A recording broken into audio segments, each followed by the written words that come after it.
अगर मैं आपसे कहूं कि महाभारत का युद्ध एक ही दिन में खत्म हो सकता था, अगर मैं आपसे कहूं कि एक ऐसा योद्धा था जो चाहे तो श्री कृष्ण को भी रोक सकता था, और अगर मैं कहूं कि उसी योद्धा ने जानबूझकर हार को चुना।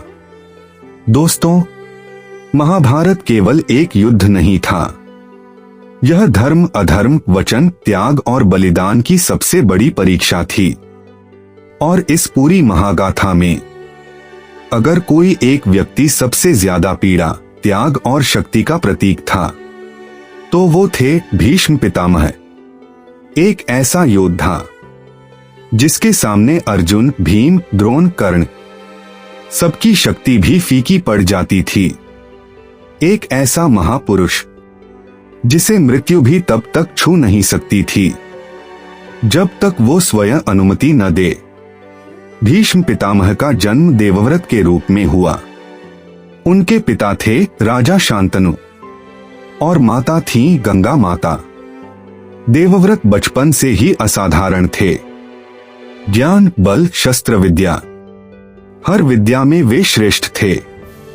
देवताओं तक को विश्वास था कि यह बालक भविष्य में इतिहास बदल देगा। लेकिन इतिहास बदलने वाला यह बालक खुद अपने जीवन की सबसे बड़ी कुर्बानी देने वाला था। राजा शांतनु को प्रेम हुआ सत्यवती से, पर सत्यवती के पिता की एक शर्त थी, सिंहासन पर केवल सत्यवती का पुत्र बैठेगा। यह सुनकर शांतनु टूट गए। लेकिन देवव्रत अपने पिता के चेहरे की पीड़ा नहीं देख सके। सभा के बीच देवव्रत खड़े हुए और उन्होंने वो प्रतिज्ञा ली जिसे आज भी इतिहास की सबसे भयानक प्रतिज्ञा कहा जाता है। उन्होंने कहा, मैं आजीवन ब्रह्मचारी रहूंगा, मैं कभी विवाह नहीं करूंगा और कभी सिंहासन पर अधिकार नहीं करूंगा। यह सुनते ही आकाश कांप उठा। देवताओं ने पुष्प वर्षा की और तभी देवव्रत कहलाए। भीष्म की प्रतिज्ञा से प्रसन्न होकर उनके पिता शांतनु ने उन्हें वरदान दिया, तुम जब चाहो तभी मृत्यु तुम्हें छू सकेगी। यही कारण था कि भीष्म पितामह मृत्यु के स्वामी बन गए। समय बीता, राजा विचित्रवीर्य की मृत्यु हुई, राज्य डगमगाने लगा। तब भीष्म पितामह ने पूरे कुरुवंश को अपने कंधों पर उठाया। उन्होंने स्वयं विवाह नहीं किया, लेकिन हस्तिनापुर की रक्षा के लिए हर कष्ट सहा। पांडव और कौरव दोनों उन्हें पितामह कहते थे। और फिर आया वो समय जब महाभारत का युद्ध अवश्यंभावी हो गया। भीष्म जानते थे दुर्योधन अधर्म के मार्ग पर है, पांडव धर्म के पक्ष में हैं। लेकिन भीष्म हस्तिनापुर के वचन से बंधे थे। उन्होंने कहा, मैं कौरवों की ओर से युद्ध करूंगा, क्योंकि मैंने राज्य की रक्षा का वचन दिया है। यही वो पल था जहां भीष्म हार गए, शस्त्र से नहीं, वचन से। युद्ध शुरू हुआ। पहले ही दिन भीष्म पितामह ने ऐसा प्रलय मचाया कि पांडव सेना टूटने लगी। अर्जुन के हाथ कांपने लगे। भीम क्रोध से भर गया। युधिष्ठिर भयभीत हो गए।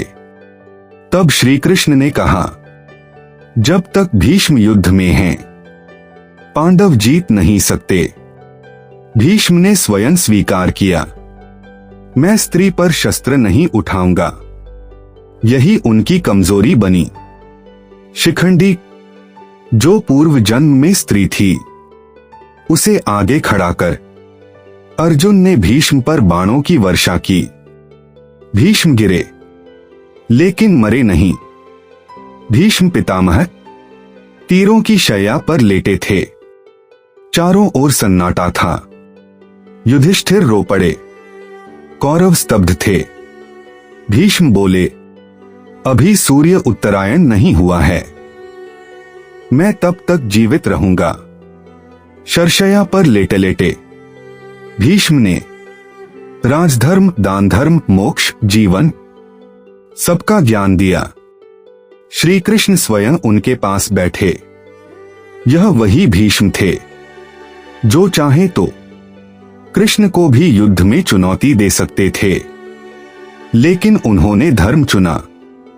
जब सूर्य उत्तरायण हुआ, भीष्म ने आंखें बंद की, ध्यान लगाया और अपने प्राण त्याग दिए। उस दिन केवल एक योद्धा नहीं मरा, एक युग समाप्त हुआ। दोस्तों, भीष्म पितामह हमें सिखाते हैं, शक्ति से बड़ा है वचन और वचन से बड़ा है धर्म। लेकिन यह भी सिखाते हैं कि अगर वचन अधर्म का साथ दे तो सबसे शक्तिशाली भी हार जाता है। अगर आपको यह कथा दिल तक लगी हो तो वीडियो को लाइक करें और कमेंट में लिखें जय भीष्म पितामह।